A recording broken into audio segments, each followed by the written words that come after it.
Hello, it's me, Salty. Hello, Forrest. How are you? How are you doing? I'm back after my week absence. I hope everyone's well, and I hope everyone who's watching the VOD is well.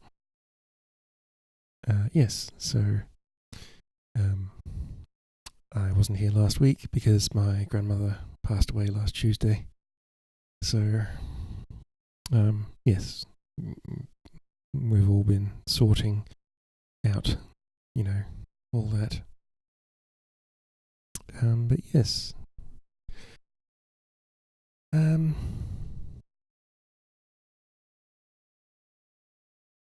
Just watched the most fascinating TikTok of queer temporarily.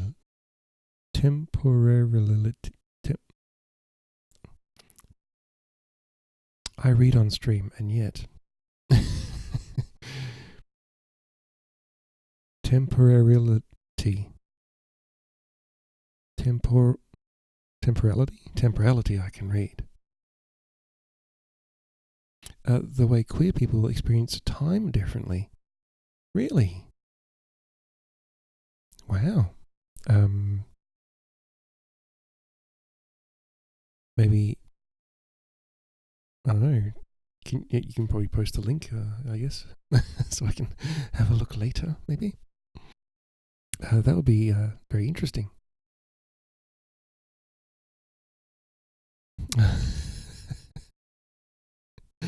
Oh, hello, Pixie. Hello. I didn't make your stream on Sunday. I don't know why. Probably tired from all of the stuff.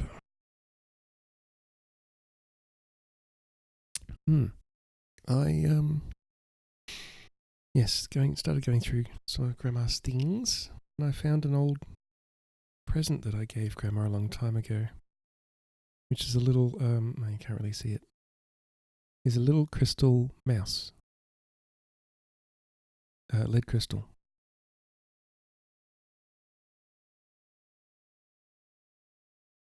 Yeah, he's a little lead crystal mousey.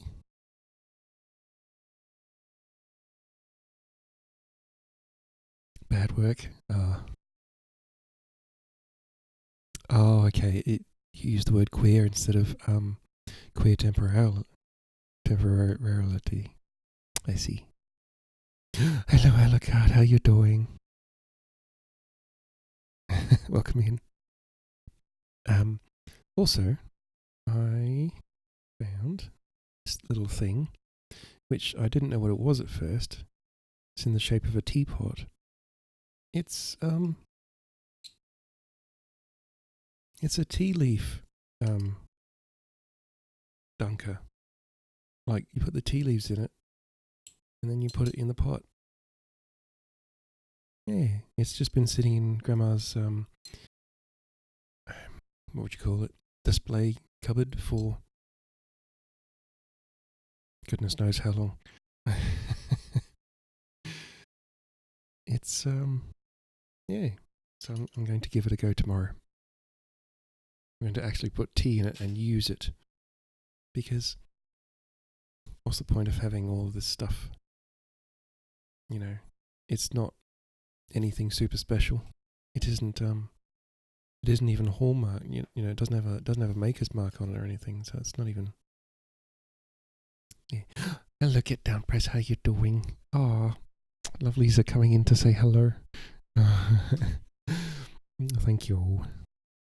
It's a nice breeze. 24 degrees. Oh, that's perfect, Forest. Yeah, don't want any hotter than that. I'm okay. I'm doing okay. Tomorrow I've got to go move some more steel, because I loaded up some steel with my brother on the weekend, because Grandad hoarded a whole heap of steel because he made random stuff out of it. And so we loaded up the trailer, and stainless steel. Nope, just steel. Bits of steel. Grandad made things. So yes, and then my brother took home Grandad's old drill press, and I helped him load it into his ute, but I didn't go with him to his home to unload it, and when he tried to unload it, he did his back in. So, him and Dad were supposed to take the steel down to the, recyclers. And so now I'm going to do that tomorrow with Dad.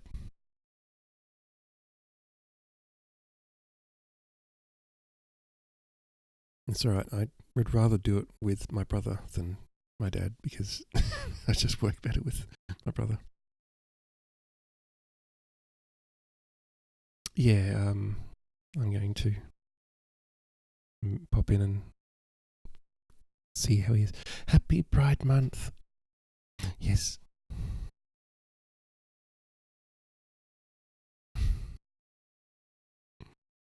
We have a nice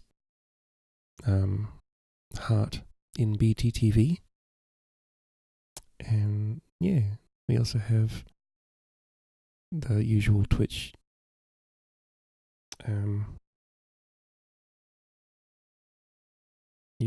ones as well.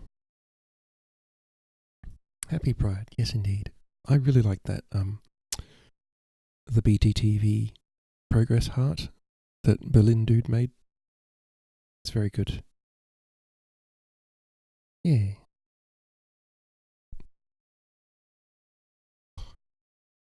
Right, so I'm not going to be up late tonight. Oh, also, I found these little tiny glass vases that I was fascinated with as a child. One's yellow, one's purple, and yeah, they're just little glass vases. And yeah, so it's fine. My brother's getting the boat and television. So I said, I'll have the little knickknacks and things. Little Mises. Hey, little Mises.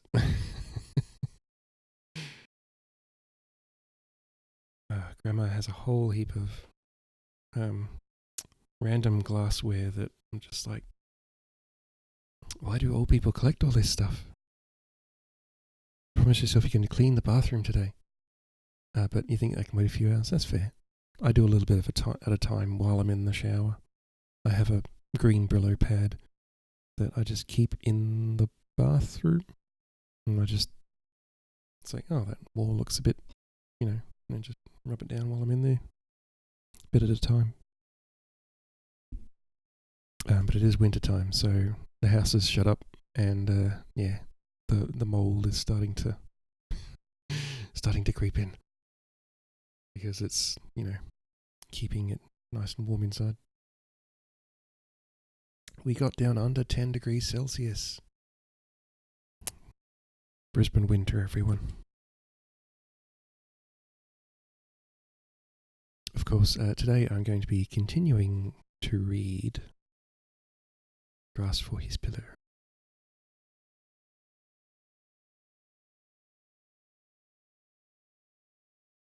Now, did I miss anyone? I hope not.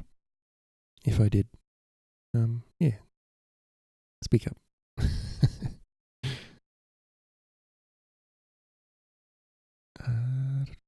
think we're good. You have a 2-year warranty check later this week because this is a new built flat to make sure everything is reasonable looking.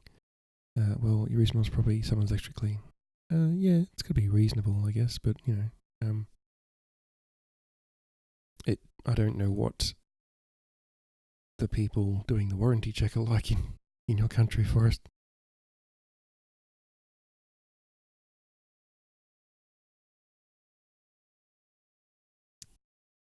So yes.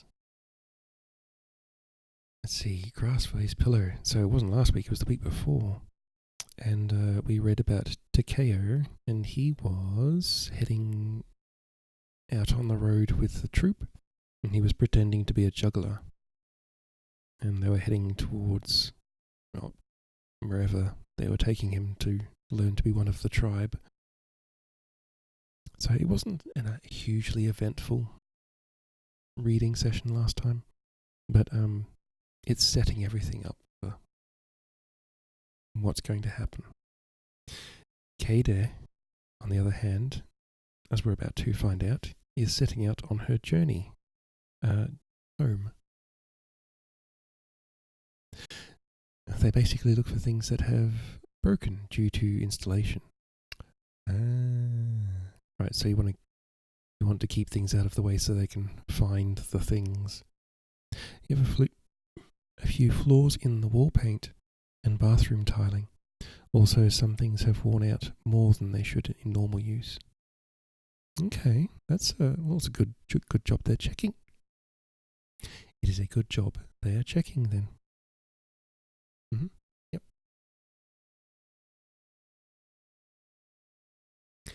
Everyone's streaming tonight. I couldn't believe it.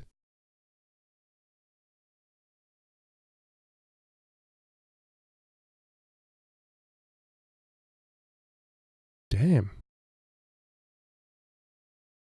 Okay, Seribot. Like a cat. Okay. I like this bot. I think I know who I'm going to shout out today, and it's Seribot.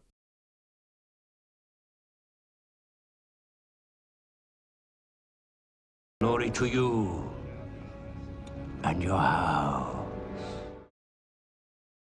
Seribot is not a streamer, obviously. Seribot is my bot. And yeah, amazing. Well done.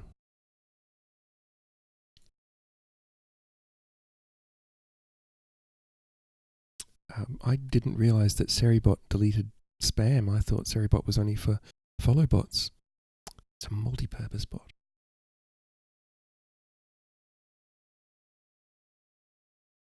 Alright, so let's check the volume. Yep, volume seems good. Seribot was amazing when the hate raid started a few years ago and Twitch was really slow reacting to it. Yes, I have Seribot. It is Pride Month. I'm ready.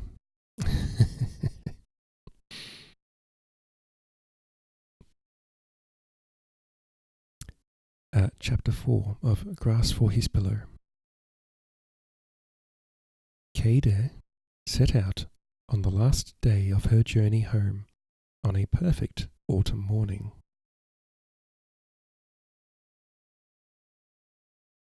The sky clear blue, the air cool and thin as spring water. Mist hung in the valleys and above the river, silvering spiders' webs and the tendrils of wild clematis. No worries, Forest.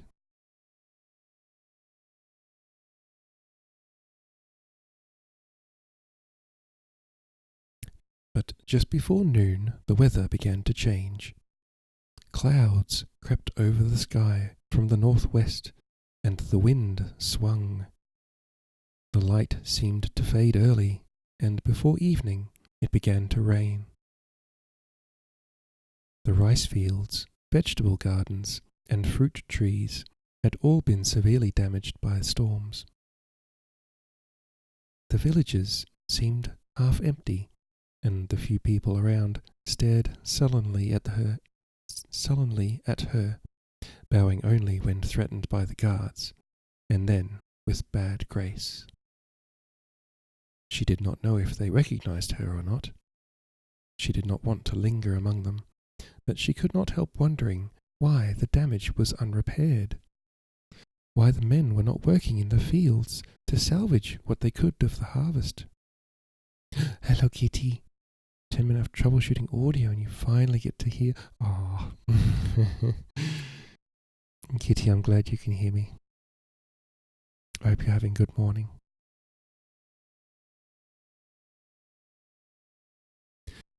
Her heart did not know how to behave. Sometimes it slowed in foreboding, making her feel she might faint, and then it sped up, beating frantically in excitement and fear.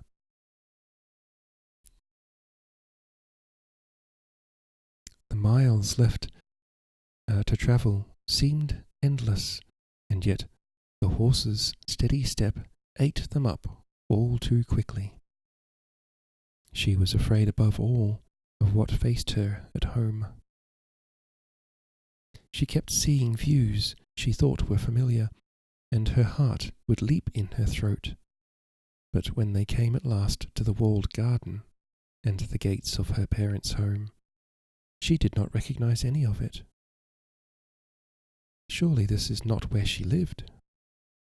It was so small. It was not even fortified and guarded. The gates stood wide open. As Raku stepped through them, Kaede could not help gasping. Raku is her horse. Shizuka had already slid from the horse's back. She looked up. "What is it, lady?" "The garden," Kaede exclaimed. "What happened to it?"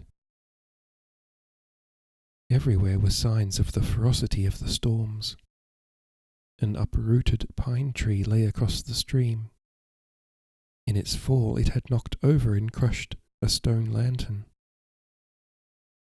Kaede had a flash of memory. The lantern, newly erected, a light burning in it. Evening. The festival of the dead, perhaps. A lamp floated away downstream, and she felt her mother's hand against her hair. She gazed, uncomprehending, at the ruined garden. It was more than storm damage. Obviously it had been months since anyone had tended the shrubs or the moss, cleared out the pools, or pruned the trees. Was this her house? One of the key domains of the West? What had happened to the once powerful Shirakawa?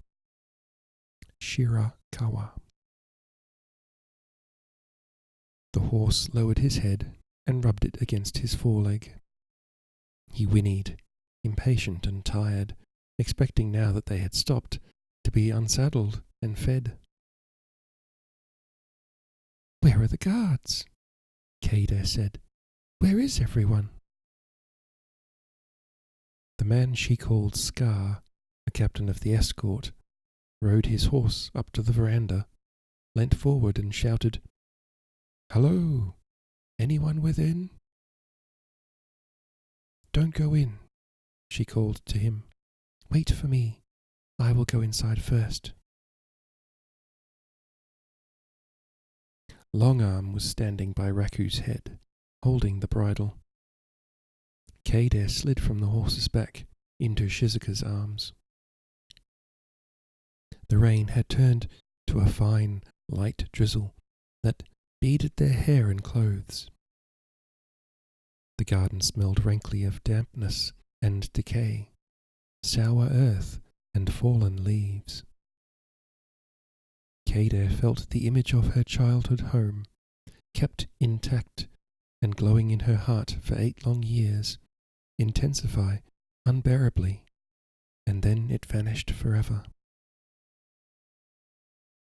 Longarm gave the bridle to one of the foot soldiers and, drawing his sword, went in front of Kaede. Shizuka followed them.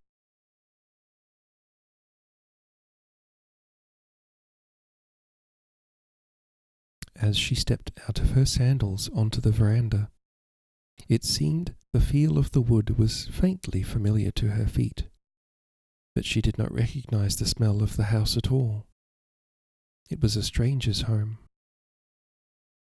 There was a sudden movement from within, and Longarm leapt forward into the shadows. A girl's voice cried out in alarm.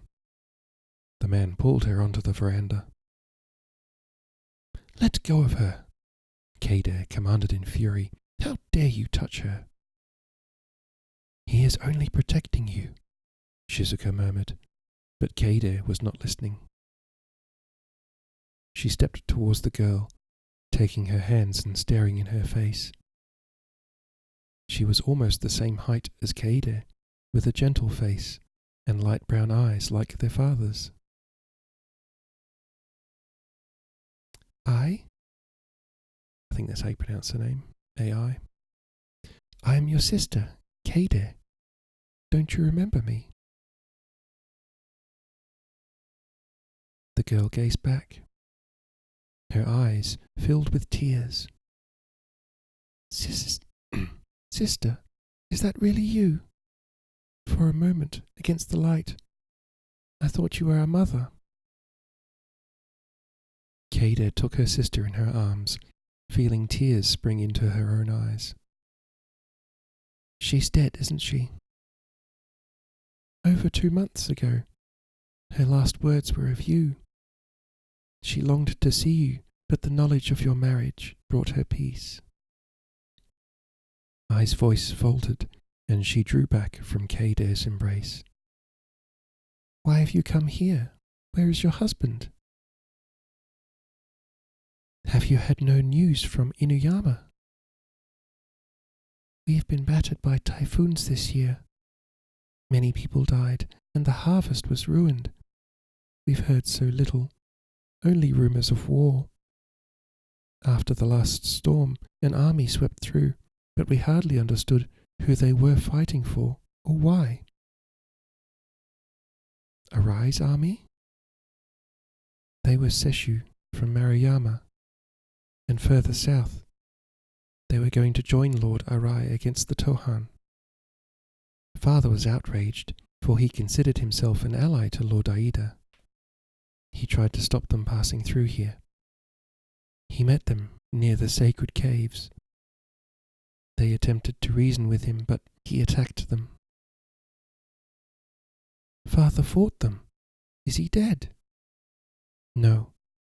He was defeated, of course, and most of his men were killed, but he still lives. He thinks Arai a traitor and an upstart. He had sworn allegiance, after all, to the Noguchi when you went as a hostage. The Noguchi were overthrown. I am no longer a hostage, and I am in alliance with Arai, Kaede said. Her sister's eyes widened. I don't understand. I don't understand any of it. She seemed conscious for the first time of Shizuka and the men outside. She made a helpless gesture. Forgive me, you must be exhausted. You've come a long way. The men must be hungry. She frowned, suddenly looking like a child. What shall I do? She whispered. We have so little to offer you. Are there no servants left? I sent them to hide in the forest when we heard the horses. I think they will come back before nightfall. Shizuka, Kaede said, go to the kitchen and see what there is. Prepare food and drink for the men. They may rest here tonight. I shall need at least 10 to stay on with me. She pointed at Longarm. Let him pick them. The others must return to Inuyama. If they harm any of my people or my possessions in any way, they will answer with their lives. Kaede has taken charge. Shizuka bowed. Lady. I'll show you the way, Ai said, and led Shizuka towards the back of the house. What is your name? Kaede said to Longarm. He dropped to his knees before her. Kondo, lady. Are you one of Lord Arai's men? My mother was from the Sesshu. My father, if I may trust you with my secrets, was from the tribe. I fought with Arai's men at Kushimoto, and was asked to enter his service. She looked down at him. He was not a young man. His hair was grey-streaked, the skin on his neck lined. She wondered what his past had been, what work he had done for the tribe, how far she could trust him. But she needed a man to handle the soldiers and the horses and defend the house. Kondo had saved Shizuka. He was feared and respected by Arai's other men, and he had the fighting skills she required. "I may need your help for a few weeks," she said. "Can I depend on you?" He looked up at her then. In the gathering darkness, she could not make out his expression. His teeth gleamed white as he smiled, and when he spoke his voice had a ring of sincerity, even devotion. "Lady Otori can depend on me as long as she needs me." "Swear it then," she said, feeling herself flush as she pretended an authority she was not sure she possessed. The lines around his eyes crinkled momentarily. He touched his forehead to the matting and swore allegiance to her and her family, but she thought she detected a note of irony in his voice. The tribe always dissemble, she thought, chilled. Moreover, they answer only to themselves. "Go and select 10 men you can trust," she said. "See how much feed there is for the horses, and if the barns provide shelter enough." "Lady Otori," he replied, and again she thought she heard irony. She wondered how much he knew, how much Shizuka had told him. After a few moments, I returned, took Keide's hand and said quietly, "Should I tell father?" "Where is he? What is his condition? Was he wounded?" "He was wounded slightly, but it is not the injury. Our mother's death, the loss of so many men. Sometimes his mind seems to wander, and he does not seem to know where he is. He talks to ghosts and apparitions." "Why did he not take his life?" "When he was first brought back, he wanted to." Ai's voice broke completely, and she began to weep. "I prevented him. I was so weak. Hannah and I clung to him and begged him not to leave us. I took away his weapons." She turned her tear-streaked face to Keide. "It's all my fault. I should have had more courage. I should have helped him to die, and then killed myself and Hannah, as a warrior's daughter should. But I couldn't do it. I couldn't take her life, and I couldn't leave her alone. So we live in shame, and it is driving father mad." Keide thought, "I also should have killed myself as soon as I heard Lord Shigeru had been betrayed. But I did not. Instead, I killed Aida." She touched Ai on the cheek, felt the wetness of tears. "Forgive me," I whispered. "I've been so weak." "No," Keide replied. "Why should you die?" Her sister was only 13. She had committed no crime. "Why should any of us choose death?" she said. "We will live instead. Where is Hannah now?" "I sent her to the forest with the women." Keide had rarely felt compassion before. Now it woke within her, as painful as grief. "We will instead choose cake. Yes, cake or death." I'll have the cake, please."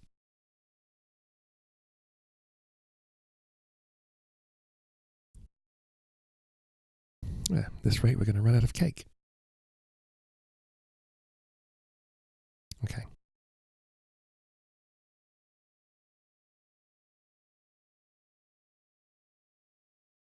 Ah, that's her name now. Okay. I wasn't sure what her name was. What should change her name to?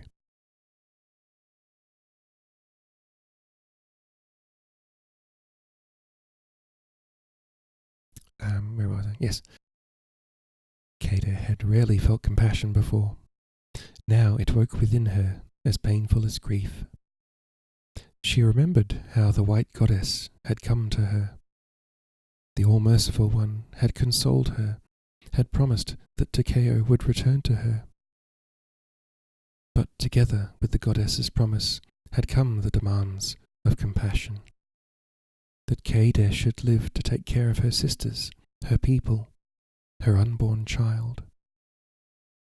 From outside she could hear Kondo's voice giving orders, the men shouting in reply. A horse whinnied, and another answered. The rain had strengthened, beating out a pattern of sound that seemed familiar to her. "I must see father," she said. "Then we must feed the men. Will anyone help from the villagers?" "Just before Mother died, the farmers sent a delegation. They were complaining about the rice tax, the state of the dikes and fields, the loss of the harvest. Father was furious. He refused even to talk to them. Ayame persuaded them to leave us alone because Mother was sick. Since then, everything has been in confusion. The villagers are afraid of Father.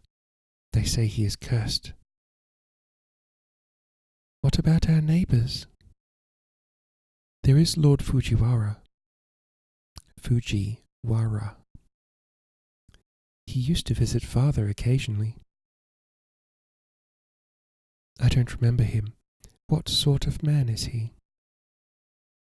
"He's strange, rather elegant and cold. He is of very high birth, they say, and used to live in the capital." "In Uyama?" "No, the real capital, where the emperor lives." "He's a nobleman, then?" "I suppose he must be. He speaks differently from people around here. I can hardly understand him. He seems a very erudite man. Father liked talking to him about history and the classics." "Well, if he ever calls on Father again, perhaps I will seek his advice." Kada was silent for a moment. She was fighting weariness. Her limbs ached and her belly felt heavy. She longed to lie down and sleep. And somewhere within herself she felt guilty that she was not grieving more. It was not that she did not suffer anguish for her mother's death and her father's humiliation, but she had no space left in her soul for any more grief, and no energy to give it. Mood. She looked round the room. Even in the twilight she could see the matting was old, the walls water-stained, the screens torn. I followed her gaze. "I'm ashamed," she whispered. "There's been so much to do, and so much I don't know how to do." "I almost seem to remember how it used to be," Kada said. "It had a glow about it." "Mother made it like that," I said, stifling a sob. "We will make it like that again," Kada promised. From the direction of the kitchen, there suddenly came the sound of someone singing. Kada recognized Shizuka's voice, and the song as the one she had heard the first time she met her, the love ballad about the village and the pine tree. How does she have the courage to sing now? She thought, and then Shizuka came quickly into the room, carrying a lamp in each hand. "I found these in the kitchen," she said, "and luckily the fire was still burning. Rice and barley are cooking. Kondo has sent men to the village to buy whatever they can, and the household women have returned. Our sister will be with them," I said, breathing a sigh of relief. "Yes, she has brought an armful of herbs and mushrooms that she insists on cooking." I blushed. She has become half wild, she began to explain. Let me see her, Kader said. Then you must take me to father. I went out. Kader heard a few words of argument from the kitchen, and seconds later I returned with a girl of about 9 years old. This is our older sister, Kader. She left home when you were a baby, I said to Hannah, and then, prompting her, greet your older sister properly. Welcome home, Hannah whispered, then dropped to her knees and bowed to Kader. Kader knelt in front of her, took her hands and raised her. She looked into her face. I was younger than you are now when I left home, she said, studying the fine eyes, the perfect bone structure beneath the childish roundness. She is like you, lady, Shizuka said. I hope she will be happier, Kader replied, and drawing Hannah to her, hugged her. She felt the slight body begin to shake and realized the child was crying. Mother, I want mother. Kader's own eyes filled with tears. Hush, Hannah, don't cry, little sister. I tried to soothe her. I'm sorry, she said to Kader. She is still grieving. She has not been taught how to behave. Well, she will learn, Kader thought, as I had to. She will learn not to let her feelings show, to accept that life is made up of suffering and loss, to cry in private if she cries at all.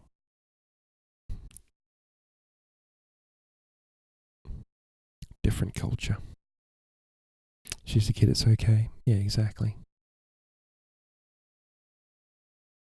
Come, Shizuka said, taking Hannah by the hand. You have to show me how to cook the mushrooms. I don't know these local ones.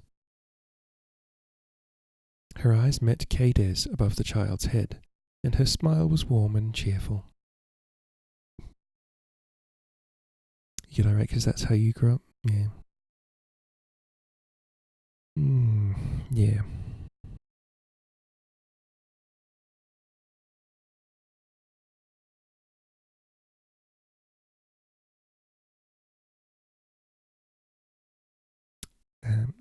Right. Your woman is wonderful, I said as they left. How long has she been with you? She came to me a few months ago, just before I left Noguchi Castle, Kader replied. The two sisters remained kneeling on the floor, not knowing what to say to each other. The rain fell heavily now, streaming from the eaves like a curtain of steel arrows. It was nearly dark. Kader thought, I cannot tell that Lord Arai himself sent Shizuka to me as part of the conspiracy to overthrow Aida, or that Shizuka is from the tribe. I cannot tell her anything. She is so young. She has never left Shirakawa. She knows nothing of the world. I suppose we should go to father, she said. But at that moment, she heard his voice calling from a distant part of the house. Ayame. His footsteps approached. He was complaining softly. Oh, they've all gone away and left me, these worthless women. He came into the room and stopped short when he saw Kader. Who's there?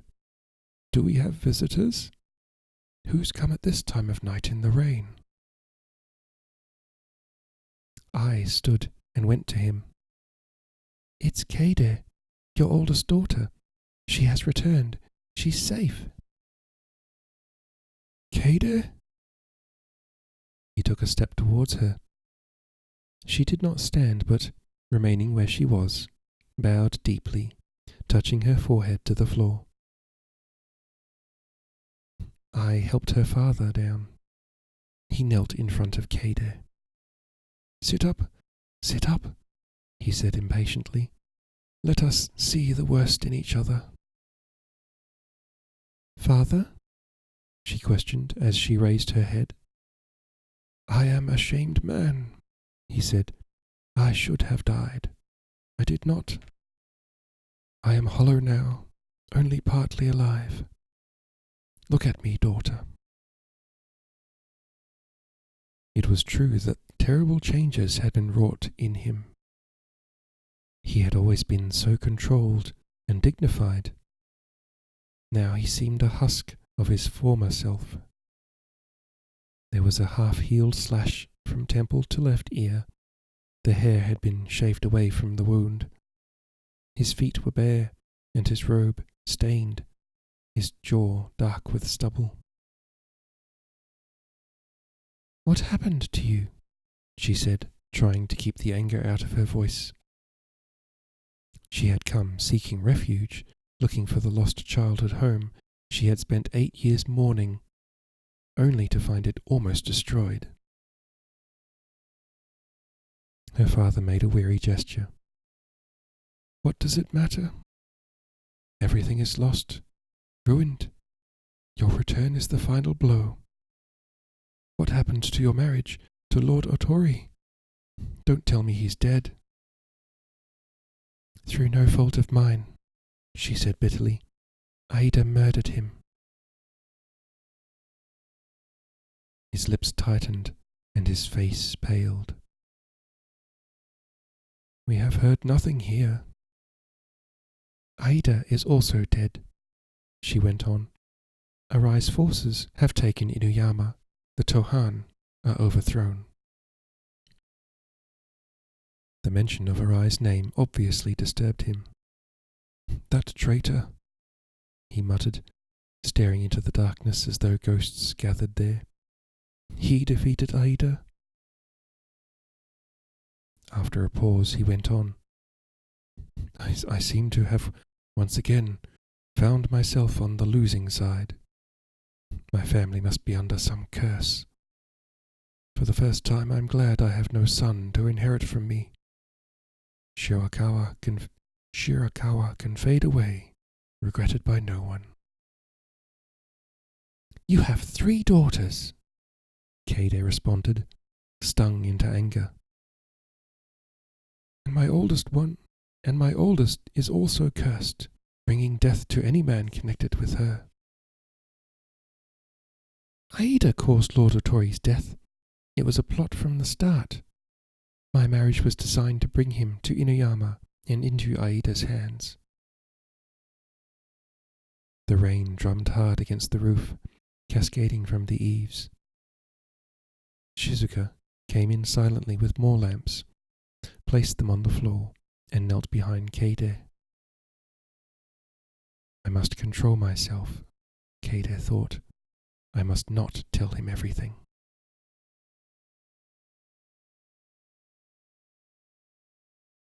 About to bring it to a specific man connected to you.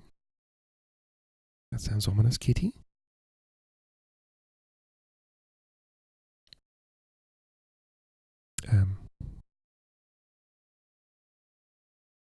Yeah, don't break TOS.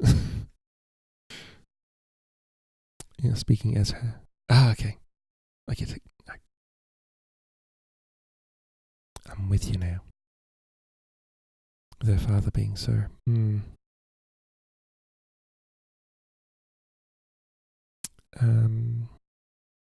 Yes.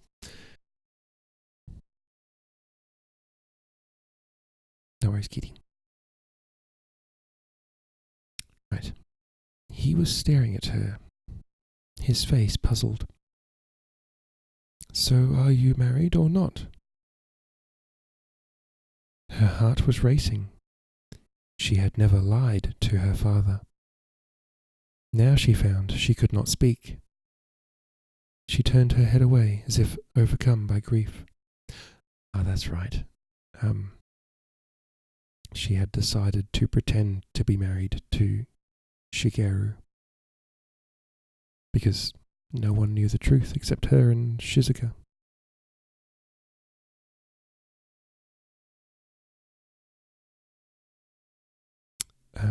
Shizuka whispered, "May I speak, Lord Shirakawa?" "Who is she?" he said to Keide. "She is my maid. She came to me at Noguchi Castle." He nodded in Shizuka's direction. "What do you have to say?" "Lady Shirakawa and Lord Otori were married secretly at Terayama," Shizuka said in a low voice. "Your kinswoman was witness, but she also died at Inuyama, along with her daughter." "Maruyama Naomi is dead." "Things get worse and worse. The domain will be lost to her stepdaughter's family now. We may as well hand over Shirakawa to them too." "I am her heir," Keide said. "She entrusted everything to me." He gave a short, mirthless laugh. "They have disputed the domain for years. The husband is a cousin of Aida's, and is supported by many from both the Tohan and the Sesshu. You are mad if they think they will let you inherit." Keide felt rather than heard Shizuka stir slightly behind her. Her father was just the first man of many, an army, a whole clan, maybe even all the 3 countries who would try to thwart her. "All the same, I intend to." "You'll have to fight for it," he said with scorn. "Then I will fight."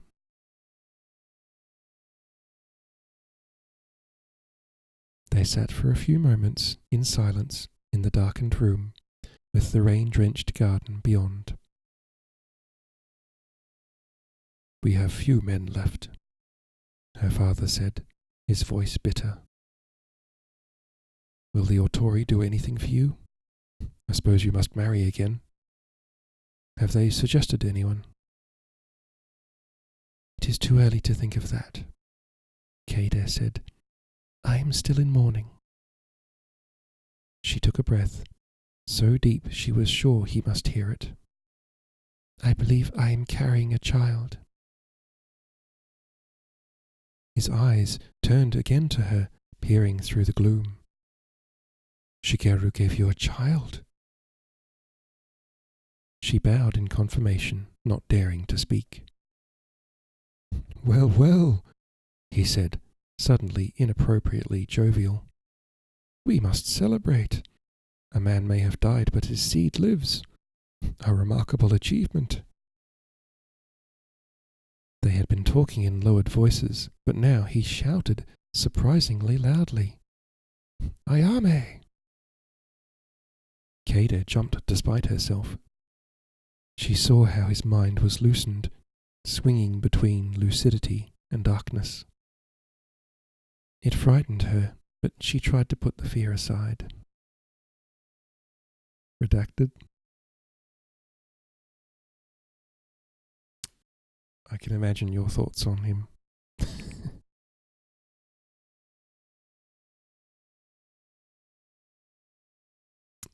As long as he believed her for the time being, she would face whatever came afterwards.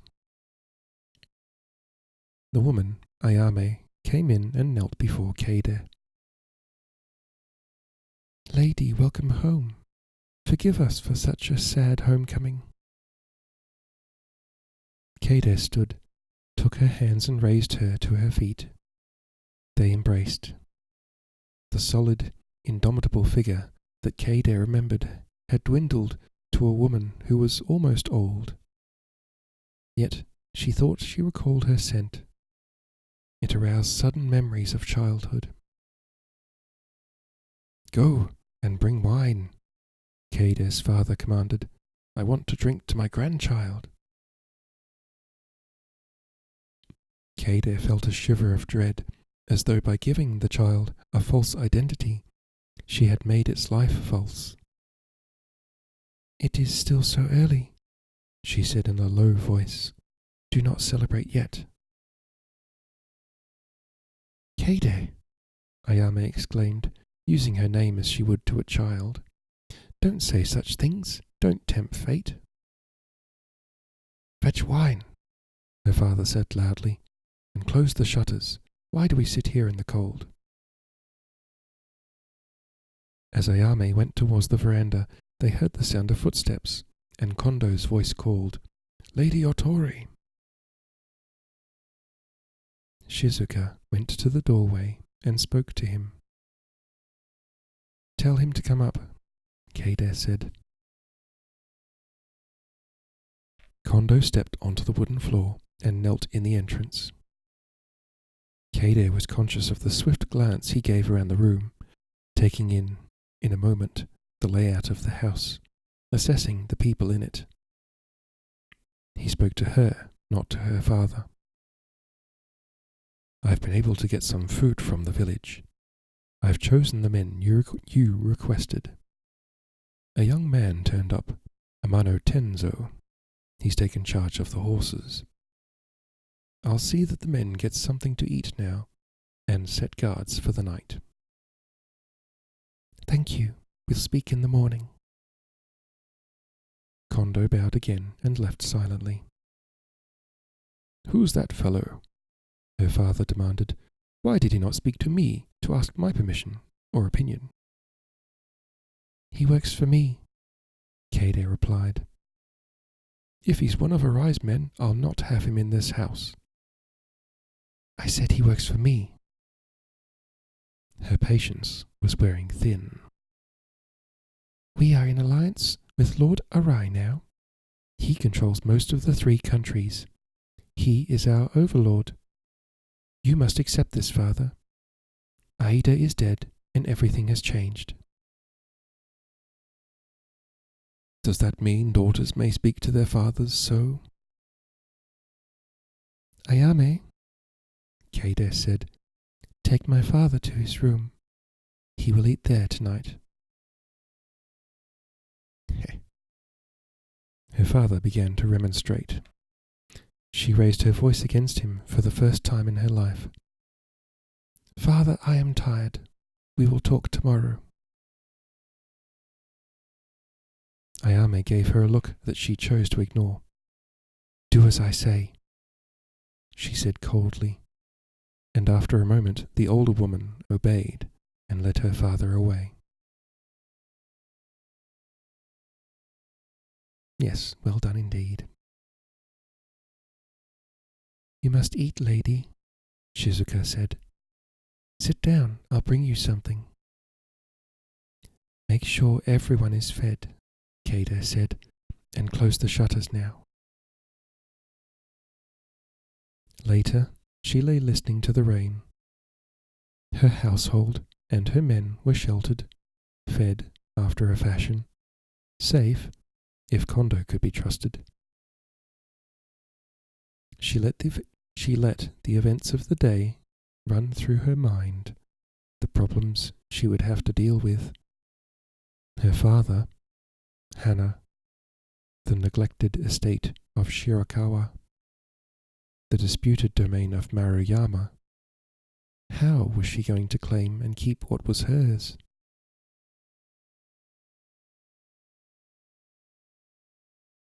If only I were a man, she thought, how easy it would be. If I were father's son, what would he not do for me? She knew she had the ruthlessness of a man. When she was still a hostage in Noguchi Castle, she had stabbed a guard without thinking. But Aida she had killed deliberately.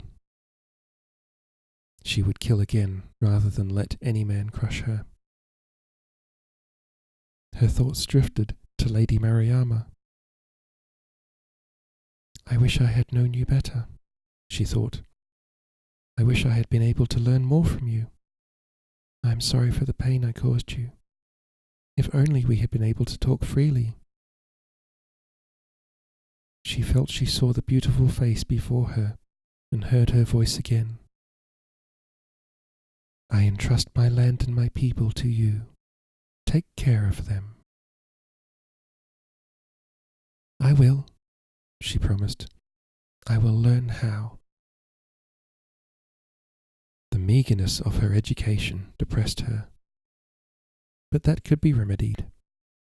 She resolved she would find out how to run the estate, how to speak to the farmers, how to train men and fight battles, everything a son would have been taught from birth. Father will have to teach me, she thought. It will give him something to think about apart from himself. She felt a twinge of emotion, fear or shame or maybe a combination of both. What was she turning into? Was she unnatural? Had she been bewitched or cursed? She was sure no woman had ever thought the way she did now, except Lady Mariama. Holding on to the lifeline of her promise to her kinswoman, she fell asleep at last.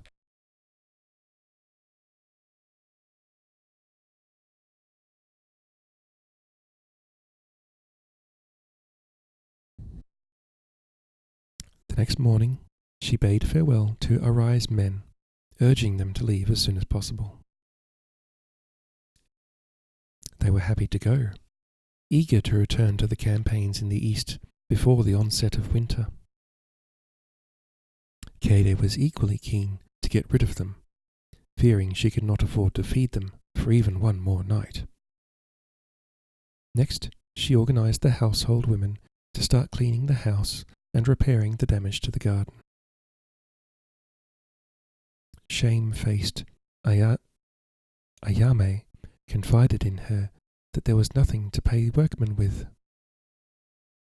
Most of the Shirakawa treasures and all the money were gone. Then we must do what we can ourselves, Kade said, and when the work was underway, she went to the stables with Kondo. A young man greeted her with a deference that could not hide his delight. It was Amano Tenzo, who had accompanied her father to Noguchi Castle, and whom she had known when they were both children. He was now about 20 years old. "This is a fine horse," he said as he brought Raku forward and saddled him. "He was a gift from Lord Otori's son," she said, stroking the horse's neck. Amano beamed. "Otori horses are renowned for their stamina and good sense. They say they run them in the water meadows, and they're fathered by the river spirit.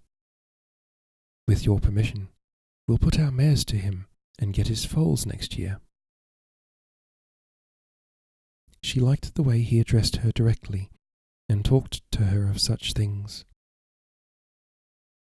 The stable area was in better condition than most of the grounds, clean and well maintained, though, apart from Raku, Amano's own chestnut stallion, and 4 horses belonging to Kondo and his men, there were only 3 other war horses, all old and 1 lame. Horse skulls were fixed to the eaves, and the wind moaned through the empty eye sockets. She knew they were placed there to protect and calm the animals below, but at present the dead outnumbered the living. "Yes, we must have more horses," she said. "How many mares do we have?" "Only 2 or 3 at the moment." "Can we get more before winter?" He looked glum. "The war, the famine. This year has been disastrous for Shirakawa." "You must show me the worst," she said. "Ride out with me now." Ayo, maybe? Raku's head was held high and his ears pricked forwards. He seemed to be looking and listening. He whinnied softly at her approach, but continued gazing into the distance. "He misses someone. His master, I suppose," Amano said. "Don't let it worry you. He'll settle in with us and get over it." She patted the horse's pale grey neck. "I miss him too," she whispered silently. "Will either of us get over it?" She felt the bond between herself and the little horse strengthen. She rode out every morning, exploring her domain with Kondo and Amano. After a few days, an older man turned up at the door and was greeted by the maids with tears of joy. It was Shoji Kiyoshi, her father's senior retainer, who had been wounded and feared dead. His knowledge of the estate, the villagers, and the farmers was vast. Keide swiftly realized he could tell her much of what she needed to know. At first he humored her, finding it strange and slightly comical that a girl should have such interests, but her quick grasp of affairs and her memory surprised him. He began to discuss problems with her, and, though she never lost the feeling that he disapproved of her, she felt she could trust him. Her father took little interest in the day-to-day management of the estate, and Keide suspected he had been careless, even unjust, though it seemed disloyal to think it. He occupied the days with reading and writing in his rooms. She went to him every afternoon and sat watching him patiently.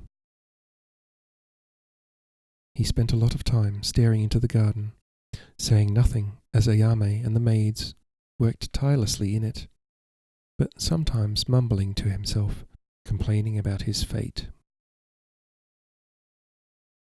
She asked him to teach her, pleading, "Treat me as if I were your son." But he refused to take her seriously. A wife should be obedient and, if possible, beautiful. Men don't want women who think like them. They would always have someone to talk to, she argued. Men don't talk to their wives, they talk to each other, he retorted. Anyway, you have no husband. You would spend your time better marrying again. I will marry no one, she said. That's why I must learn. All the things a husband would do for me, I must do for myself. Of course you'll marry, he replied shortly. Something will be arranged. But to her relief, he made no efforts in that direction. She continued to sit with him every day, kneeling beside him as he prepared the inkstone and the brushes, watching every stroke. She could read and write the flowing script that women used, but her father wrote in men's language, the shapes of the characters as impenetrable and solid as prison bars. She watched patiently, until, one day, he handed her the brush and told her to write the characters for man, woman, and child. Because she was naturally left-handed, she took the brush in that hand, but, seeing him frown, transferred it to the right. Using her right hand meant, as always, that she had to put more effort into her work. Person, camera, TV. She wrote boldly, copying his arm movements. He looked at the result for a long time. You write like a man, he said finally. Pretend that I am one. She felt his eyes on her and raised her own to meet his gaze. He was staring at her, as if he did not know her, as if she alarmed and fascinated him at the same time, like some exotic animal. It would be interesting, he said, to see if a girl could be taught. Since I have no son, nor will I ever have one now. His voice trailed off, and he stared into the distance with unseeing eyes. It was the only time he alluded, even faintly, to her mother's death. From then on, Keide's father taught her everything that she would have learned already had she been born a male. Ayame disapproved strongly. So did most of the household and the men, especially Shoji, but Keide ignored them. She learned quickly, though much of what she learned filled her with despair. "All father tells me is why men rule the world," she complained to Shizuka.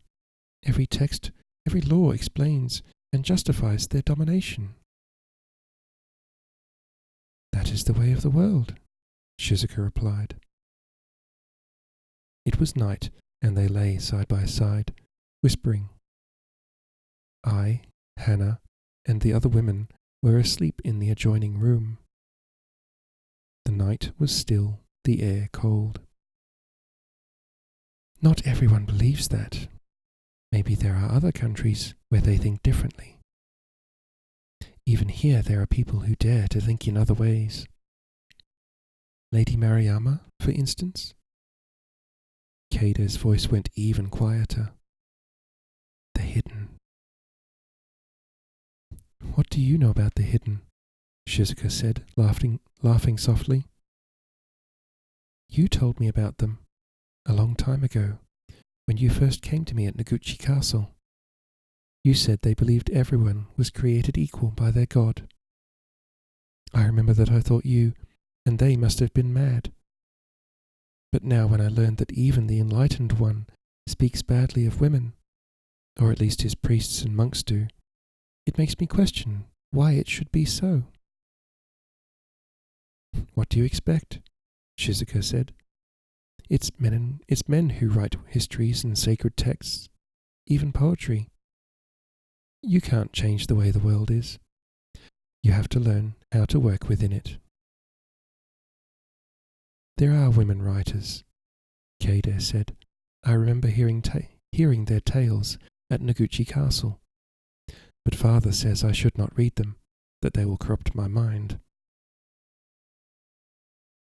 Sometimes she thought her father selected works for her to read simply because they said such harsh things about women, and then she thought perhaps there were no other works. She particularly disliked Kung Fu Su, whom her father admired intensely. She was writing the thoughts of the sage to her father's dictation one afternoon when a visitor arrived. The weather had changed in the night. The air was damp, with a cold edge to it. Wood smoke and mist hung together in the valleys. In the garden, the heavy heads of the last chrysanthemums drooped with moisture. The women had spent the last weeks preparing the winter clothes, and Keide was grateful for the quilted garments she now wore under her robes. Sitting, writing, and reading made her hands and feet cold. Soon she would have to arrange for braziers, not braziers. She feared the onset of winter, for which they were still so unprepared. Ayame came bustling to the door and said in a voice tinged with alarm, "Lord Fujiwara is here, sir." Keide said, "I will leave you," placed the brush down and stood. "No, stay. It will amuse him to meet you. No doubt he's come to hear whatever news you may have brought from the east." Her father went to the doorway and stepped out to welcome his guest. He turned and beckoned to Keide and then dropped to his knees.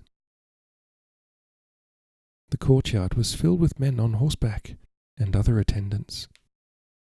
Lord Fujiwara was descending from a palanquin that had been set down beside the huge flat rock that had been transported to the garden expressly for that purpose. Keide remembered the day from her childhood. She marvelled briefly that anyone should so travel by choice, and hoped guiltily that the men had brought their own food with them. Then she dropped to her knees as one of the attendants loosened the nobleman's sandals, and he stepped out of them and into the house. She managed to look at him before she cast her eyes downwards. He was tall and slender, his face white and sculpted like a mask, the forehead abnormally high. His clothes were subdued in colour, but elegant and made of exquisite fabric. He gave out a seductive fragrance that suggested boldness and originality. He returned her father's bow graciously, and responded to his greeting in courteous, flowery language. Kaede remained motionless as he stepped past her into the room, the scent filling her nostrils. "My eldest daughter," her father said casually as he followed his guest inside. "Otori Kaede." "Lady Otori," she heard him say, and then, "I would like to look at her." "Come in, daughter," her father said impatiently, and she went in on her knees. "Lord Fujiwara," she murmured. "She is very beautiful," the nobleman remarked. "Let me see her face." She raised her eyes and met his gaze. "Exquisite."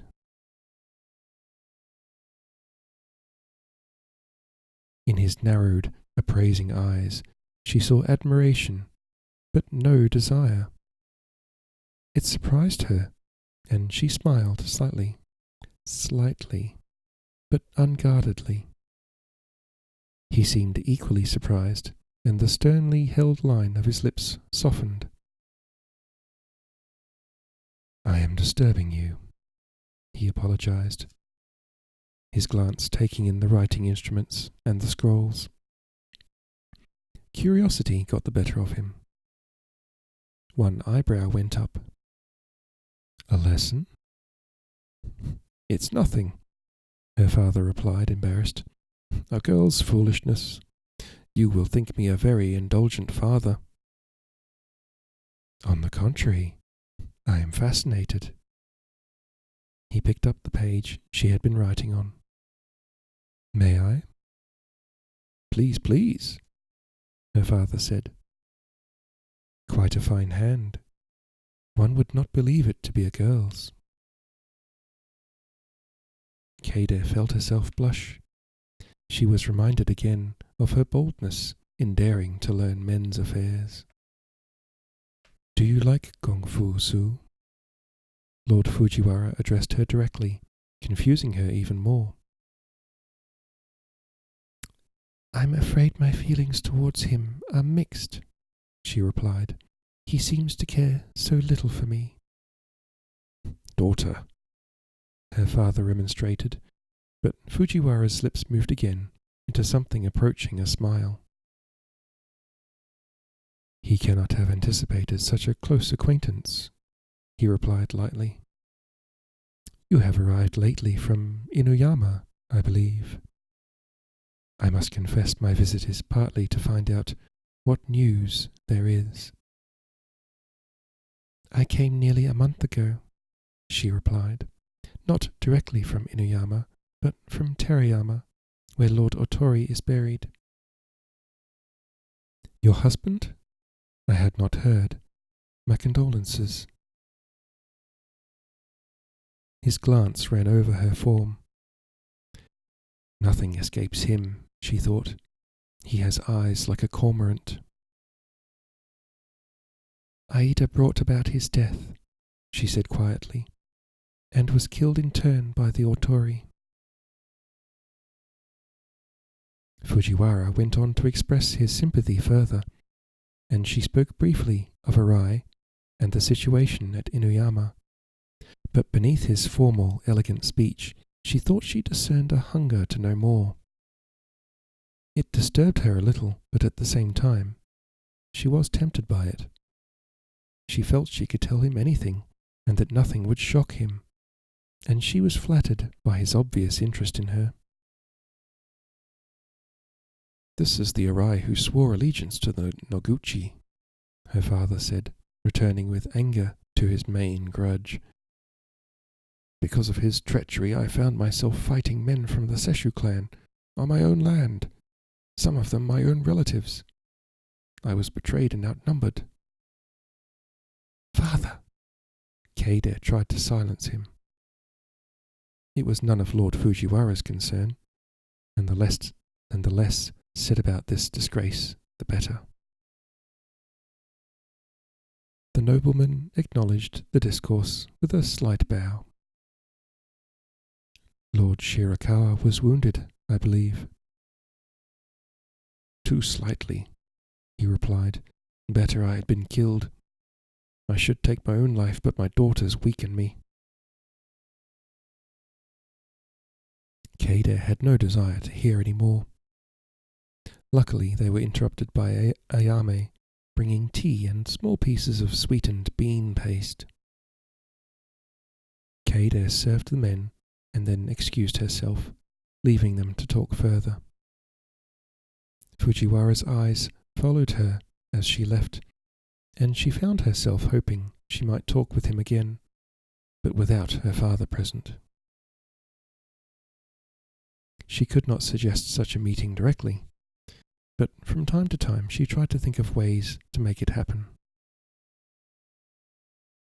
A few days later, however, her father told her a message had come from the nobleman inviting Keide to visit him and view his collection of paintings and other treasures.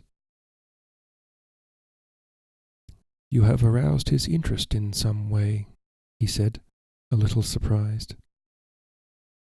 Pleased, though somewhat apprehensive, Keide told Shizuka to go to the stables and ask Amano to get Raku ready, and to ride with her to Fujiwara's residence, which was a little more than an hour's journey away. "You must go in the palanquin," Shizuka replied firmly. "Why?" "Lord Fujiwara is from the court. He is a nobleman. You can't go and visit him on a horse like a warrior." Shizuka looked stern, and then spoilt the effect by giggling and adding, "Now if you were a boy and rode up on Raku, he would probably never let you go. But you have to impress him as a woman. You must be presented perfectly." She looked critically at Keide. "He'll think you too tall, no doubt." "He already said I was beautiful," Keide replied, stung. "He needs to find you flawless, like a piece of celadon or a painting by Seshu. Then he'll feel the desire to add you to his collection." "I don't want to be part of his collection," she exclaimed. "What do you want?" Shizuka's voice had turned serious. Keide answered in a similar tone. "I want to restore my land and claim what is mine. I want to have power as men have." "Then you need an ally," Shizuka replied. "If it is to be Lord Fujiwara, you must be perfect for him. Send a message to say you had a bad dream and that the day seems inauspicious. Tell him you will attend on him the day after tomorrow. That should give us time." The message was sent, and Keide submitted herself to Shizuka's efforts. Her hair was washed, her eyebrows plucked, her skin scrubbed with bran, massaged with lotions, and scrubbed again. Shizuka went through all the garments in the house and selected some of Keide's mother's robes for her to wear. They were not new, but the materials were of high quality, and the colours, grey like a dove's wing, and the purple of bush clover, brought out Keide's ivory skin and the blue-black lights in her hair. "You are certainly beautiful enough to attract his interest," Shizuka said, "but you must also intrigue him. Don't tell him too much. I believe he is a man who loves secrets." Secrets. If you share your secrets with him, be sure he pays a fair price for them.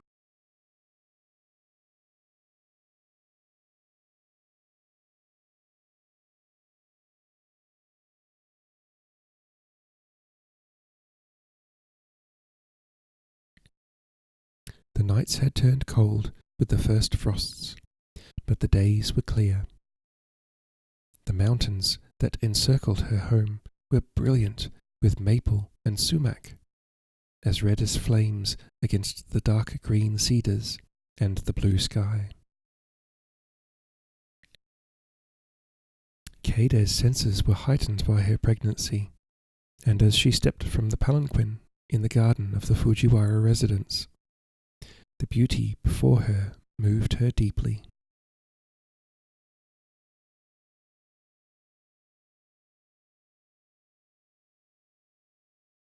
It was a perfect moment of autumn, and would so soon vanish forever, driven away by the storm winds that would come howling from the mountains. The house was larger than her own, and in much better repair.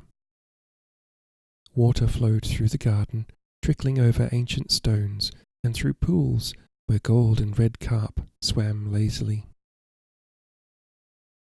The mountains seemed to rise directly from the garden, and a distant waterfall both echoed and mirrored the stream. 2 great eagles soared above in the cloudless sky. A young man greeted her at the step and led the way across a wide veranda to the main room where Lord Fujiwara was already sitting. Keide stepped inside the doorway and sank to her knees, touching her forehead to the floor. The matting was fresh and new, the colour still pale green, the scent poignant. Poignant scent. Shizuka remained outside, kneeling on the wooden floor. Within the room there was silence. Keide waited for him to speak, knowing he was studying her, trying to see as much as she could of the room without moving her eyes or her head. It was a relief when he finally addressed her and begged her to sit up. "I am very pleased you could come," he said, and they exchanged formalities, she keeping her voice soft and low, he speaking in such flowery language that sometimes she could only guess at the meaning of the words. She hoped that, if she said as little as possible, he would find her enigmatic rather than dull. The young man returned with tea utensils, and Fujiwara made himself tea. Fujiwara himself made tea. A little different. Whisking the green powder into a foaming brew. The bowls were rough, pink-brown in colour, pleasing to both eye and hand. She turned hers, admiring it.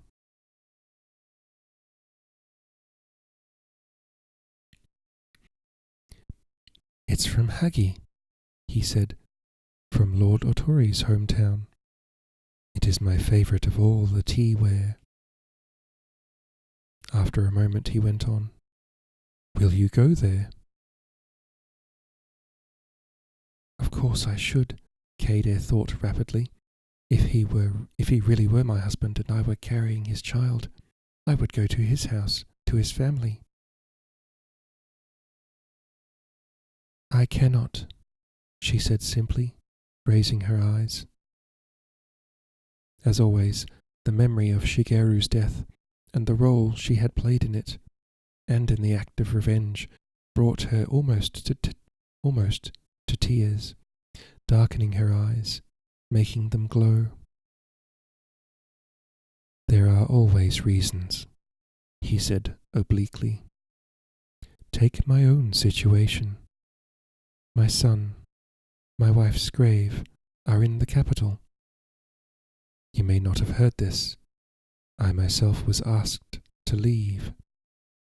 My writings displeased the regent. After my exile, the city was subjected to 2 huge earthquakes and a series of fires.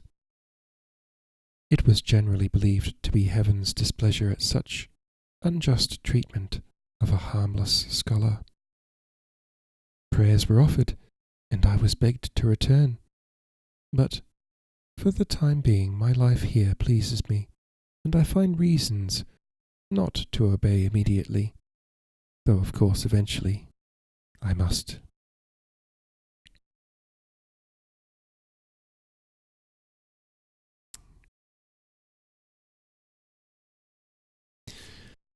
Lord Shigeru has become a god, she said.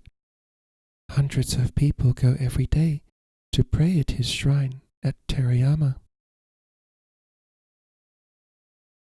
Lord Shigeru, alas for us all, is dead, however, and I am still very much alive. It is too early for me to become a god. He had told her something of himself, and now she felt moved to do the same. His uncles wanted him dead, she said. That is why I will not go to them. I know little of the Otori clan, he said, apart from the beautiful pottery they produce in Hagi.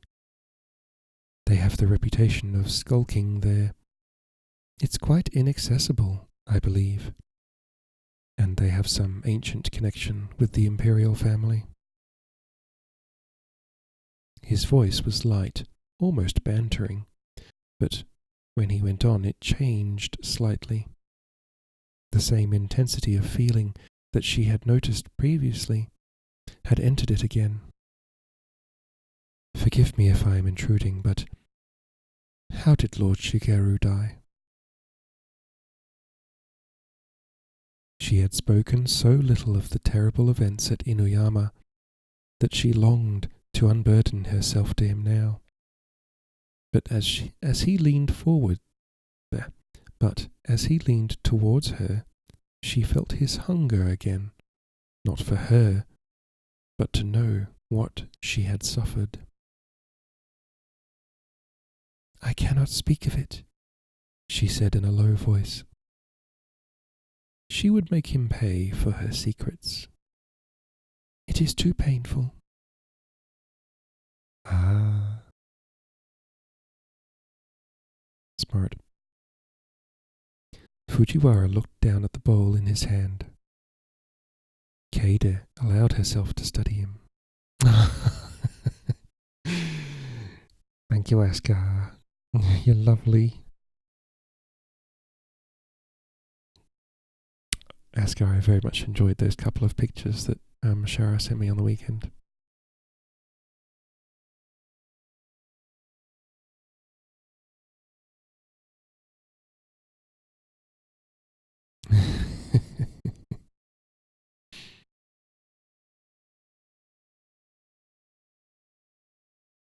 It was a fun night. I'm glad. I'm so glad you had fun.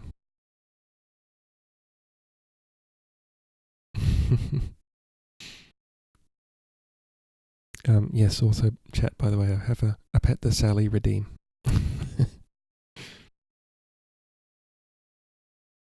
Okay. Yes. Kaede allowed herself to study him. The sculpted bones of his face, the sensuous mouth, the long, delicate fingers. He placed the bowl on the matting and glanced up at her. She deliberately held his gaze, let tears form in her eyes, then looked away.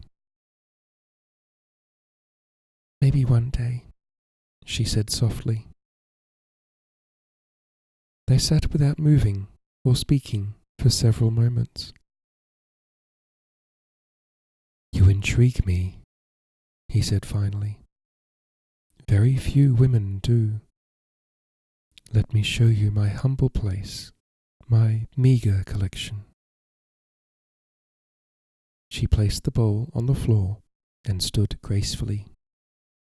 He watched every movement she made, but with none of the predatory desire of other men. Kaede realized what Shizuka had meant. If he admired her, this nobleman would want to add her to his collection. What price would he pay for her, and what could she demand? Shizuka bowed to the floor as they stepped past her, and the young man appeared again from the shadows.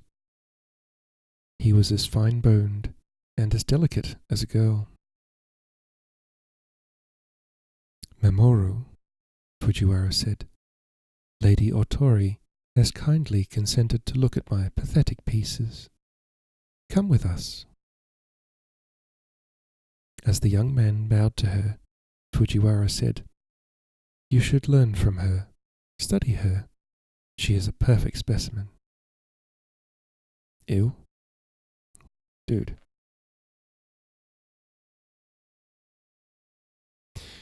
Kaede followed them into the center of the house, where there was a courtyard and a stage area.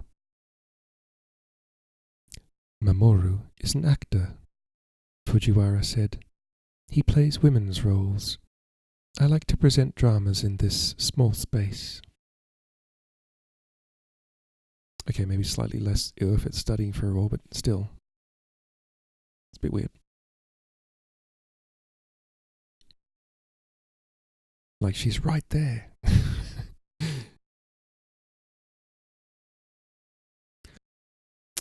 Maybe it was not large, but it was exquisite. Plain wooden pillars supported the ornately carved roof, and on the backdrop a twisted pine tree was painted. You must come and watch a performance, Fujiwara said. We are about to start rehearsing at Sumori. We are waiting for our flute player to arrive. But before that, we will present the Fulling Block. Mamoru can learn a lot from you, and I would like your opinion of his performance. When she said nothing, he went on. You are familiar with drama? I saw a few plays when I was at Lord Noguchi's, she replied. It's not large, but it is exquisite. Tag yourselves.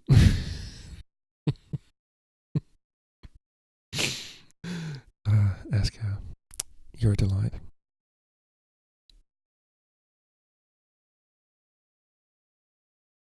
But I know little about it. Your father told me you were a hostage with Noguchi. From the age of 7. What curious lives women lead, he remarked, and a chill came over her. I'm getting some weird vibes from this dude.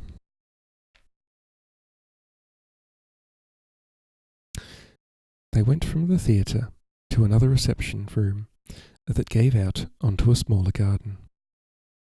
Sunlight streamed into it, and Kaede was grateful for its warmth. But the sun was already low over the mountains. Soon their peaks would hide it, and their jagged shadows would cover the valley. She could not help shivering. Bring a brazier, Fujiwara ordered. Lady Otori is cold. Do not like him. He seems sadistic and not in any sort of neat way. Yeah, that's true. He does have sort of a... Well, he doesn't have that... Like, he was described as not having that same predatory kind of vibe that other guys have. I reckon he still has a kind of predatory vibe.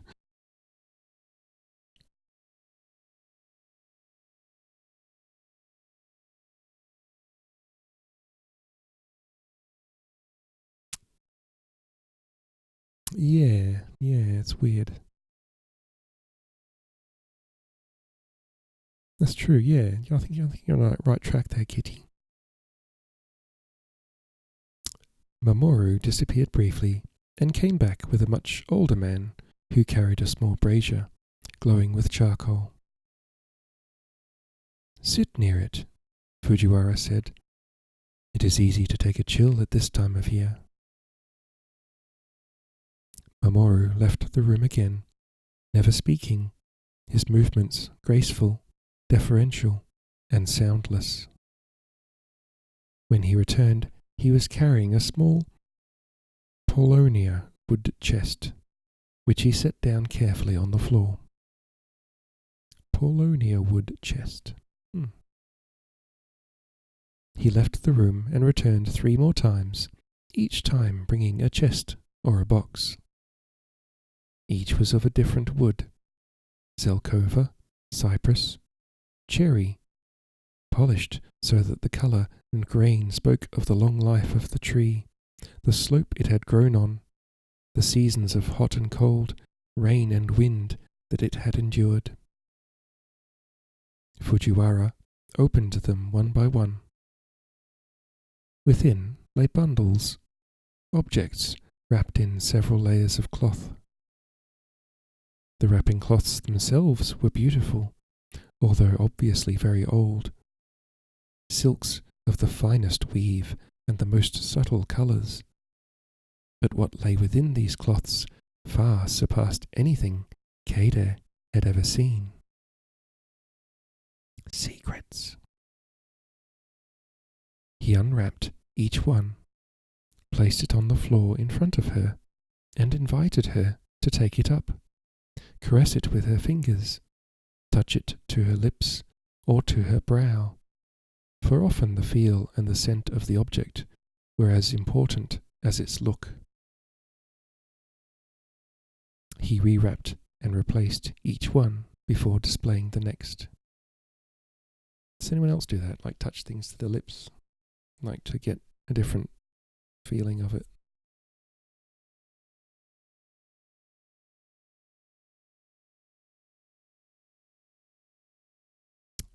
"I look at them rarely," he said, with love in his voice.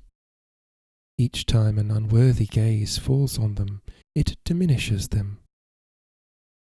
Just to unwrap them is an erotic act for me. To share them with another whose gaze enhances rather than diminishes is one of my greatest but rarest pleasures." Especially smooth things, yeah. You've done that in the past. Good for testing the strength of massages.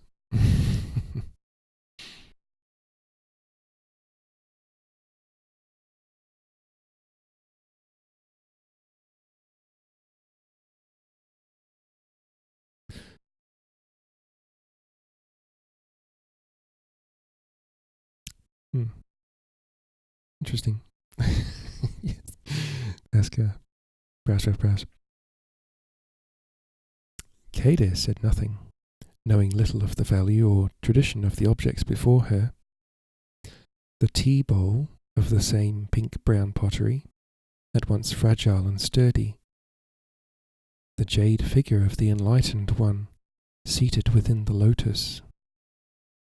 The gold lacquered box that was both simple and intricate.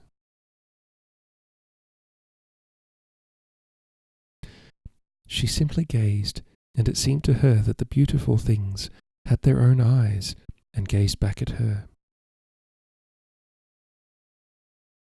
Mamoru did not stay to look at the objects, but after what seemed a long time, for Keide time had stopped, he returned with a large flat box.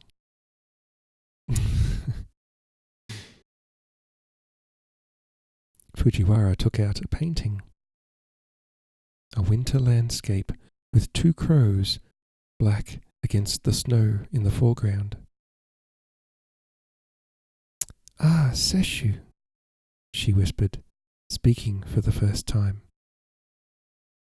"Not Sesshu, in fact, but one of his masters," he corrected her. "It's said that the child cannot teach the parent, but in Sesshu's case, we must allow that the pupil surpassed the teacher."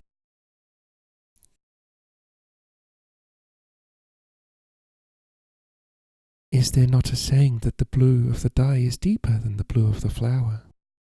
She replied.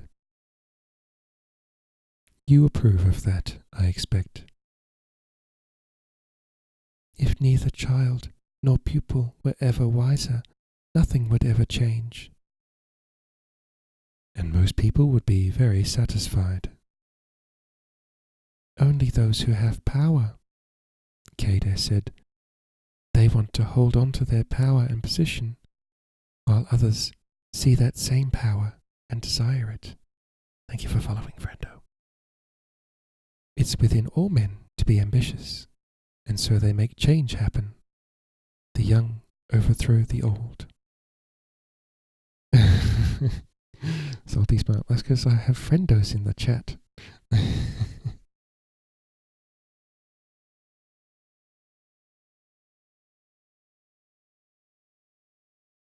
Friend. Yeah, friend.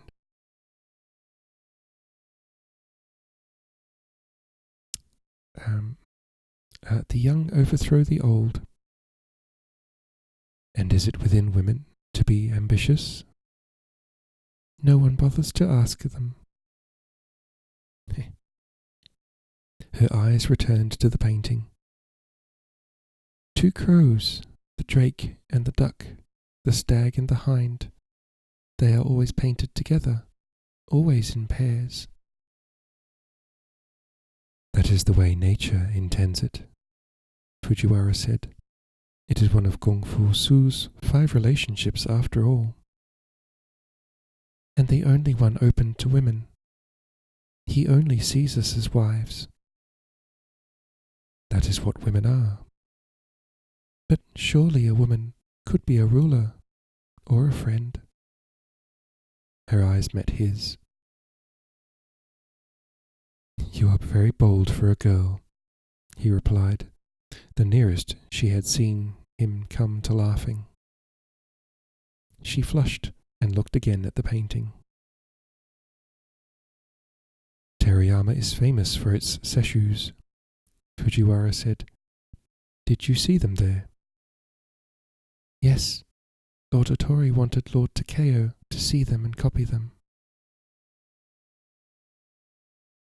A younger brother? His adopted son. Does she think she can fix him? I think she wants his allegiance. She wants him to ally. But she doesn't want anything more, to be honest. The last thing Kade wanted to do was to talk to Fujiwara about Takeo. She tried to think of something else to say, but all thoughts deserted her, except for the memory of the painting Takeo had given her of the little mountain bird. I presume he carried out the revenge. He must be very courageous. I doubt my son would do as much for me. Think he wants too much in return for an alliance? Yeah, no doubt he wants Kade to, probably live with him and be part of his collection, whatever.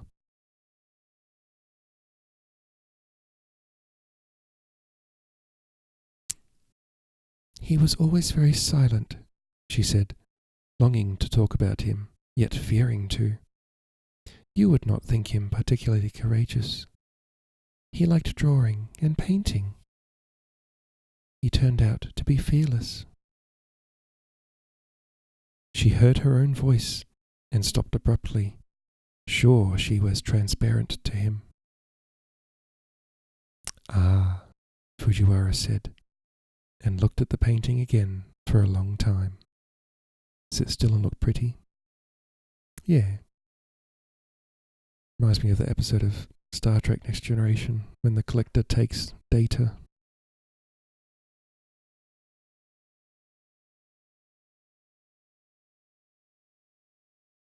I mustn't intrude on your affairs, he said finally, his eyes returning to her face. But surely you will be married to Lord Shigeru's son. There are other considerations, she said, trying to speak lightly. I have land here and at Mariama that I must lay claim to. If I go and skulk with the Otori in Hagi, I may lose all that. I feel you have many secrets for someone so young, he murmured. I hope one day to hear them. The sun was slipping towards the mountains. The shadows from the huge cedars began to stretch out towards the house. It is growing late, he said. I am sorry to lose you, but feel I must send you on your way.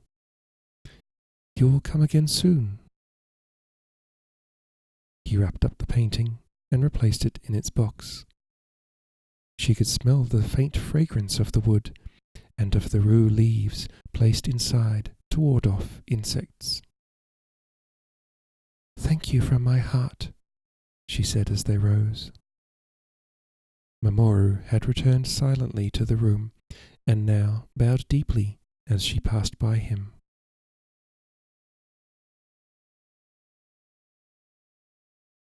Look at her, Mamoru, Fujiwara said. Watch how she walks, how she returns your bow. If you can capture that, you can call yourself an actor. It's not creepy at all. They exchanged farewells, Lord Fujiwara himself coming out onto the veranda to see her into the palanquin and sending retainers to accompany her. You did well, Shizuka told her when they were home. You intrigued him. He despises me, Keide said. She felt exhausted from the encounter. He despises women, but he sees you as something different. Something unnatural? Maybe, Shizuka said laughing, or something unique and rare that no one else possesses.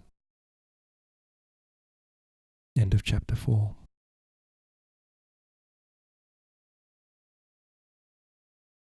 I think that's close enough to the 2-hour mark. Chapter 5, we will continue with tomorrow, when we continue with Keide's story and Lord Fujiwara and what shenanigans he's going to get up to. Damn, that's a long chapter. Okay. That's a full stream. Ew, yeah.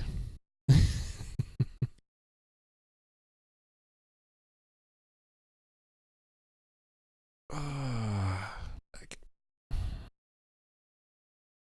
Sit back.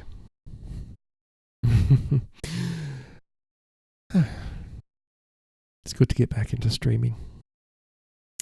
So yes. Tomorrow I will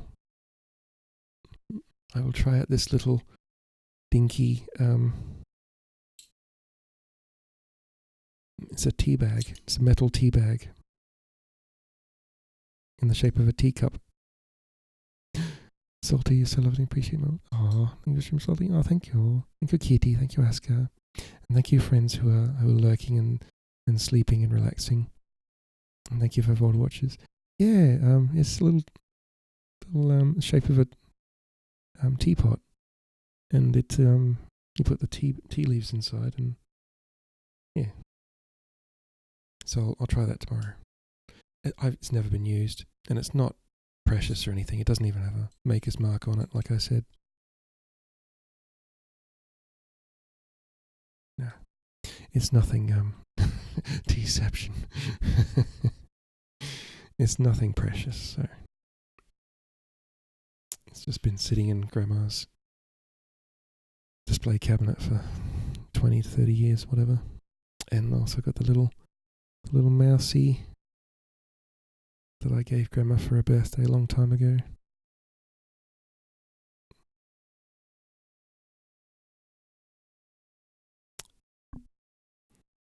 It's hard to... There you go. It's a lead crystal. Little mousey. Yeah, It's cute. There's also a little bunny as well. There's a little bunny rabbit.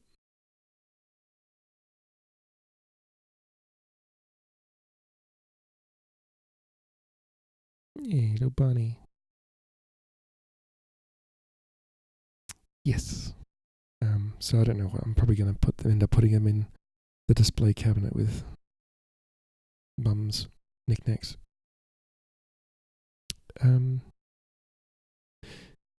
Bunny is bunny.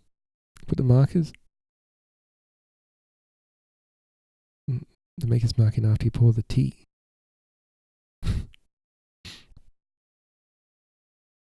So yes.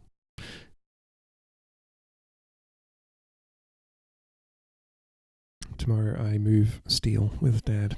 That's going to be fun. That has to be done. Oh, and I posted a picture on Hugh's Discord of the shears that I rescued from under all that steel. Gardening shears. Soaked them in vinegar for a couple of days to get all the rust off. Poor spelling, but you traded law, so. So yes, if you find something that's heavily rusted, soak it in vinegar for a couple of days. That'll get most of it off.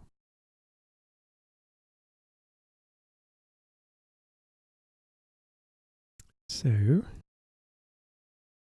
Ari is on. Ari's been on for an hour. No, not an hour. 5 minutes. Not an hour, 5 minutes. Chemistry for the win? Yeah. Vinegar is so useful. So useful. So, are we going to rate Ari, do you reckon? We also have Acid.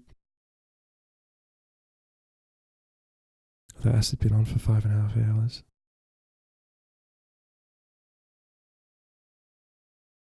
I'm going to rate Acid because I like Acid, and Acid needs cheering up sometimes, I think. So yeah. And look, I'll probably end up watching Ari anyway, and Acid will probably end up rating it to Ari probably, so. Also good for cleaning shower heads off faucets when they clog from sediment. Yes, I clean the shower head. And also I use a toothbrush and a bit of vinegar to go around the taps. Don't keep bleach in the house, only vinegar and lemon juice and baking soda. I keep bleach. If you ever want to get rid of bleach, by the way, bleach will denature pretty quickly in the sun.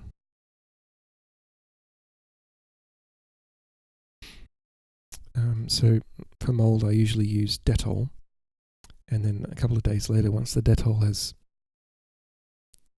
gone away a bit, I use bleach. Melamine sponges. I need to get some melamine sponges. That's something I always meant to get. Chemically sensitive to chlorine. Fair enough. To be fair, Kitty, I think everyone's sensitive to chlorine. But you probably more so. Clove oil after treating mold is so good. Clove oil? Interesting. Does it smell like... Is it like cloves? Like, does it smell like cloves? Like cooking cloves? I might actually write that one down.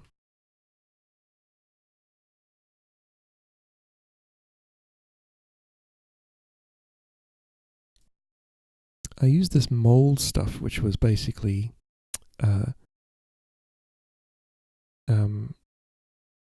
like I looked up the ingredients on the safety data sheet, and it's basically, it turned out to be a salt. Like spray on salt. Not salt, but a salt. And it did keep the mold away, but the problem is, it's in the shower, and the water just washes it off, and the mold comes back. Yeah, like cooking cloves. Ah, okay. Can't swim in regular pools for long, or your skin does bad things. What about saltwater pools? Although actually saltwater pools have chlorine in them still anyway. Doubles as a pain reliever for toothache. Wow. Okay.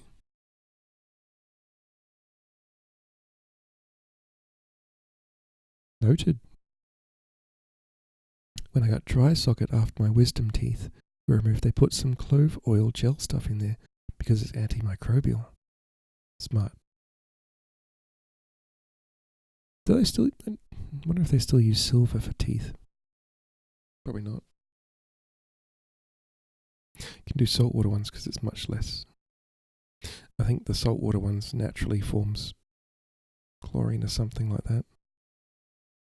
It was something like that. I can't remember the chemistry. Anyway, I gave a shout out to Seribot earlier. Maybe I should give a shout out to a real streamer.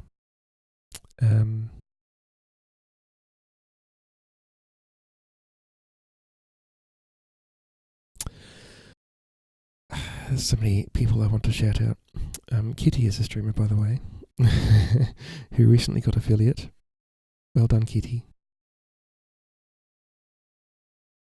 Much applause, much claps. Well done.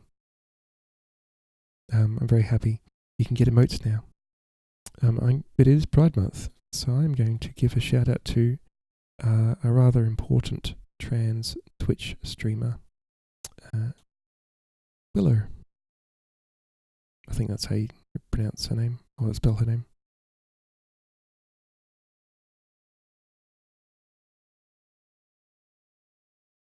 Glory to you and your house. Glory to you, Willow. Yes, Willow is an American streamer, streams during the mornings Australian time, evenings American time, and yeah.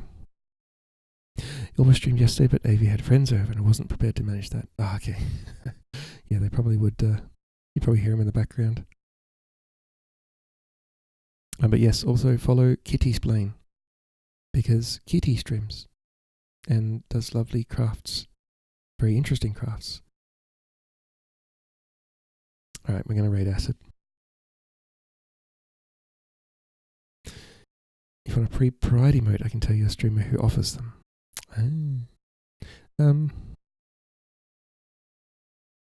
I usually make my own emotes, but I'll have a think. I should make my own Pride emote. I mean, I can do it. Like, we have the technology, we have the skills. I'm gonna raid Acid before she finishes stream. Okay. Thank you for turning up to my stream. Thank you for remembering me. Please join the raid. We're gonna raid a lovely friend, Acid.exe. Acid is a wonderful, wonderful friend, and she deserves love. Yeah. So